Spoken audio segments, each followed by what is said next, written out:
എൻ്റെ ജീവനും നാഥനും സൃഷ്ടാവും കർത്താവുമായ ഇന്നും ജീവിക്കുന്നതിനുമായ എല്ലാവരുടെയും മധ്യസ്ഥയും അമ്മയുമായ പരിശുദ്ധ കൃപാസനാമയ്ക്ക് എൻ്റെ കോടി കോടി നന്ദി.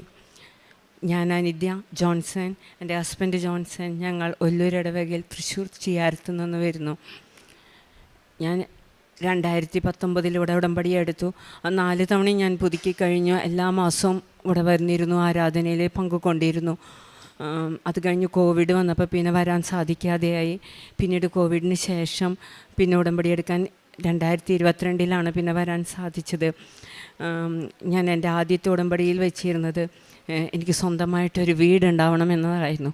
28 വർഷമായി ഞങ്ങൾ വാടകയ്ക്കായിരുന്നു താമസിച്ചിരുന്നത്. ഓരോ തവണയും ഞങ്ങൾ വീട് മാറുമ്പോൾ ഞങ്ങളിവിടെ ഉടമ്പടി എടുത്തതിന് ശേഷം ഞങ്ങൾക്ക് വളരെയധികം പ്രത്യാശയുണ്ടായി. കോവിഡിന് ശേഷമുള്ള കാലഘട്ടത്തിൽ ഞങ്ങളുടെ ജീവിതത്തിൽ വരുമാനമാർഗം കൂടി.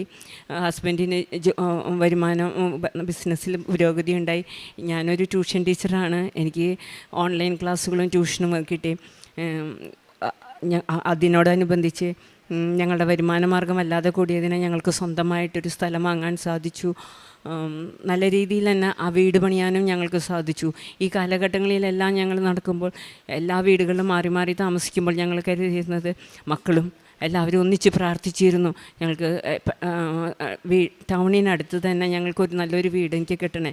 പ്രത്യേകിച്ച് ലോൺ എടുക്കാനോ മറ്റുള്ള സാഹചര്യങ്ങളൊന്നും ഞങ്ങളുടെ കുടുംബത്തിനുണ്ടായിരുന്നില്ല.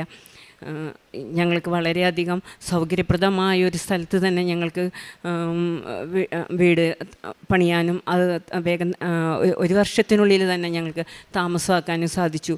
വീട് പണിയാനായിട്ട് ഞങ്ങൾ സ്ഥലം വാങ്ങാൻ പോകുമ്പോൾ സ്ഥലത്തിന് ഞങ്ങൾ ആദ്യമായിട്ടാണ് ഞങ്ങൾ 2 പേരും കൂടി ഒരു സ്ഥലം കാണാൻ കാര്യമായിട്ട് പോകുന്നത്. ഞങ്ങളവിടെ ഒപ്പിട്ട് പ്രാർത്ഥിച്ചു. 11 മാസത്തേക്ക് 6 മാസത്തേക്ക് കരാർ എഴുതണം എന്ന് പറഞ്ഞിട്ട് ഞങ്ങൾ അതിൻ്റെ ഓണറോട് പറഞ്ഞു ഞങ്ങൾക്ക് 11 മാസത്തേക്ക് കരാർ എഴുതണം, പൈസ മുഴുവനും ശരിയാവുമെന്ന് അറിയില്ലായിരുന്നു എന്ന്. അവർ 11 മാസവും സമ്മതിച്ചു. ഞങ്ങൾ 11 മാസം 3 മാസത്തിനുള്ളിൽ തന്നെ ഞങ്ങൾക്ക് സ്ഥലം വാങ്ങാനും തുടർന്ന് 1 വർഷത്തിനുള്ളിൽ തന്നെ ഞങ്ങൾക്കത് വീട് പണിയാനും ഞങ്ങൾക്ക് സാധിച്ചു.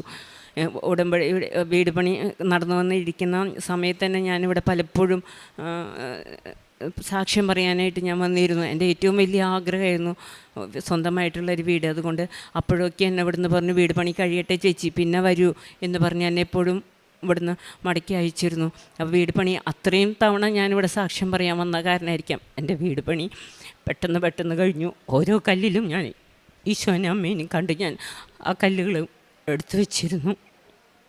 എല്ലാ പണികളും വളരെ സന്തോഷമായിട്ട് സമാധാനമായിട്ടും കഴിഞ്ഞു. ആ വീട് പണി എങ്ങനെയാണ് കഴിഞ്ഞു പോയതെന്ന് ഞാൻ അറിഞ്ഞിരുന്നില്ല.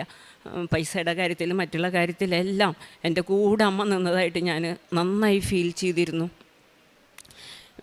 വീട് പണി കഴിഞ്ഞ് ഞാൻ സാക്ഷ്യം പറയാനായിട്ട് നിൽക്കുമ്പോൾ 10-ാം ദിവസം ഹസ്ബൻഡിനും മോൾക്കും കൂടിയിട്ട് ടൗണിനടുത്ത് വെച്ച് തന്നെ ആയിട്ട് ഒരു വലിയൊരു അപകടം ഉണ്ടായി.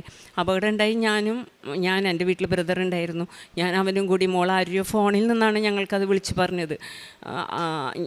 ഞങ്ങളവിടെ ചെല്ലുമ്പോൾ ഇവർ 2 പേരും ബ്ലഡിൽ കുളിച്ച് കിടക്കുകയാണ് കാണുന്നത്. 1 കിലോമീറ്റർ മുമ്പിൽ തന്നെ ഞാൻ അവിടെ വലിയൊരു ബ്ലോക്ക് കണ്ടു. അപ്പോൾ എനിക്ക് മനസ്സിലായി 2 പേരും എൻ്റെ കയ്യിൽ കിട്ടാൻ പോണില്ല എന്ന്. അവൾ എന്തോ ഒരു ബോധത്തിൽ എന്നെ വിളിച്ചത്, എവിടുന്ന നമ്പർ ഏതാ ഒന്നും അവൾക്ക് അറിയില്ലായിരുന്നു. എന്നിട്ട് ഞാൻ അവിടെ ചെല്ലുമ്പോൾ ഹസ്ബൻഡിന് ഒരു തീരെ ബോധമില്ല, ഓർമ്മയൊന്നുമില്ല. ഞാൻ ചെല്ലുമ്പോഴേക്കും ആംബുലൻസും എത്തി. അവിടേക്ക് ആംബുലൻസിൽ കയറ്റി ഹോസ്പിറ്റലിലേക്ക് കൊണ്ടുപോകുമ്പോൾ കാലൊക്കെ തൂങ്ങിക്കിടക്കുന്നുണ്ട് വിരൽ. എന്നിട്ട് കൊണ്ടുപോയി അവിടെ വരെ എത്തുമ്പോൾ ഞാൻ 1 കിലോമീറ്ററോളം ഉണ്ട് ഹോസ്പിറ്റലിലേക്ക്.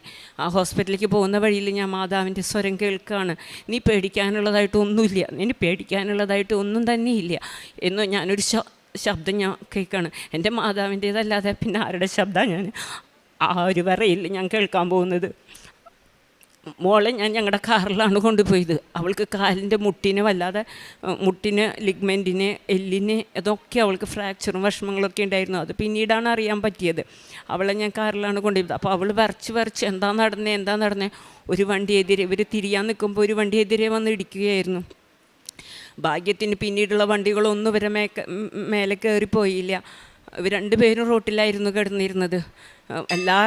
എല്ലാ വണ്ടികളുടെയും ഹെഡ്ലൈറ്റിൻ്റെ വെളിച്ചത്തിലാണ് ഇവരെ കണ്ടിരുന്നത്. ഇവർ റോട്ടിൽ കിടക്കുന്നത് ഞാൻ കണ്ടു. ആ സമയം തന്നെ ആംബുലൻസ് വന്നതും ഞാൻ ആ വെളിച്ചത്തിൽ കണ്ടു. ഇവരുടെ അടുത്തേക്ക് ചെല്ലാനുള്ള ധൈര്യം, ഓപ്പോസിറ്റ് റോഡ് സൈഡിൻ്റെ ഓപ്പോസിറ്റാണ് ഞാൻ നിൽക്കണം, എനിക്ക് ഇവരുടെ അടുത്തേക്ക് ചെല്ലാനുള്ള ധൈര്യം ഉണ്ടായിരുന്നില്ല. ആൾക്കാരെല്ലാവരും കൂടിയ കാരണം എല്ലാവരും കൂടി അവരെ ആംബുലൻസിൽ കയറ്റിയുണ്ടല്ലോ. അപ്പോൾ ഹോസ്പിറ്റലിൽ പോകുന്ന വഴിയിൽ വീണ്ടും ഞാൻ ശബ്ദം കേൾക്കണം, മനുഷ്യൻ പദ്ധതികൾ വിഭാവനം ചെയ്യുന്നു, അന്തിമ തീരുമാനം കർത്താവിൻ്റെ ഇതത്രേ. പിന്നീട് എനിക്ക് സുഭാഷിതം 16:1 ഞാൻ വായിച്ചുകൊണ്ടിരിക്കുമ്പോൾ എനിക്ക് പെട്ടെന്ന് തന്നെ ആ വചനം അതിൻ്റെ കൊട്ടേഷൻ ഏതാണെന്ന് എനിക്ക് കൃത്യമായിട്ട് മനസ്സിലായി. മനുഷ്യൻ പദ്ധതികൾ വിഭാവനം ചെയ്യുന്നു. ഒരു വീടുണ്ടായി, കുട്ടികളെല്ലാവരും നല്ല വിദ്യാഭ്യാസത്തിൽ വന്നു. ഞാൻ വളരെയധികം സന്തോഷിക്കാൻ എനിക്ക് ഇടവരുന്നു എന്ന് എൻ്റെ മനസ്സിൽ അഹങ്കാരമായിരുന്നു എന്നത്.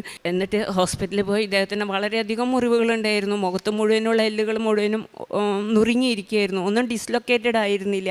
മൂക്കിന് മുകളിലുള്ള എല്ലുകൾ പൊട്ടി, കാലിലെ വിരലുകൾ അറ്റു തൂങ്ങി, തലയിൽ ബ്ലഡ് ക്ലോട്ടായി. കുറേ നാൾ 48 മണിക്കൂർ കഴിയാതെ ഒന്നും പറയാൻ പറ്റില്ല എന്ന് പറഞ്ഞു. ഈശോനെ ഞാൻ ഉറപ്പായിട്ടും വിളിച്ച് പ്രാർത്ഥിച്ചു, ഞങ്ങളിവിടെ വന്ന് സാക്ഷ്യം പറയാം, അവരെ ഹസ്ബൻഡിന് ഞാൻ കൊണ്ടുവന്ന് സാക്ഷ്യം പറയാം. മോൾ അത്രയും ക്രിട്ടിക്കലല്ലായിരുന്നു. ഉടനെ തന്നെ അതിൻ്റെ പിറ്റേന്ന് 2 ദിവസത്തിനുള്ളിൽ ഇദ്ദേഹം വേഗം സുഖമായിരുന്നു. ഞാൻ നേർച്ച വസ്തുക്കൾ ഉപയോഗിച്ച് ICUവിൽ കിടന്ന് ഞാൻ പ്രാർത്ഥിച്ചിരുന്നു. ഞാൻ എപ്പോഴും പറഞ്ഞു, നമുക്ക് സാക്ഷ്യം പറയാൻ പോകണം, കൃപാസനത്തിൽ നമുക്ക് സാക്ഷ്യം, അമ്മ മാതാവാണ് നമ്മളെ രക്ഷിച്ചിരിക്കുന്നത്.